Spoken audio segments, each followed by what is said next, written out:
Do you want to improve your credit rating? We're here today to share 3 tips that can help you get your credit score up and hopefully onto that excellent credit rating score.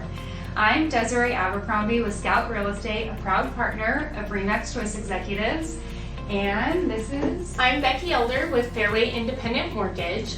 So the first step to credit repair would be to pay down any credit cards that you have to under 30%. And Becky has a great kind of quick, easy math for you on that. Yeah, so an example of that would be that if you are approved for $1,000 on your credit card and you have a $1,000 balance, then you're at 100% utilization. So paying it down to that 30% utilization or less can have a huge impact on your credit score. They even like 10% or less is best.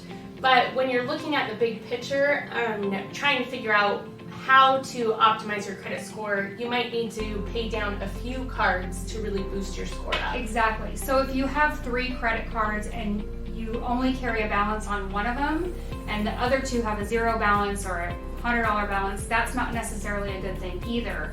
You want to have all the credit cards at under 30% and, like Becky said, 10% if possible. But if you are, if you're trying to work through that balance of what's better, talking to a lending professional can really help you figure out how to kind of play the game to get your credit score to go up.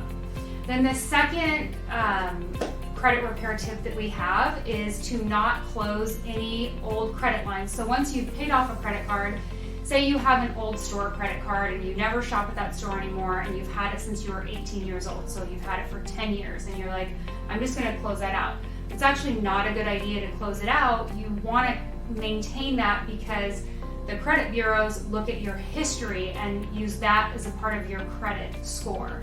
So if you have a credit card you've had open for 10 years and one open for 5 years and one for 2 years, you're going to get your credit boosted by that 10-year one. Right. And actually FICO.com is a really good resource when it comes to looking at what different choices and factors affect your credit score. Like credit history is a huge one, and as well as the credit utilization. I think the most important thing is to talk to a lender or credit expert that's going to help guide you through the process, because you want to make sure that you're strategic and making the best decisions when it comes to your credit scores, because that really does affect the loan programs that are available to you.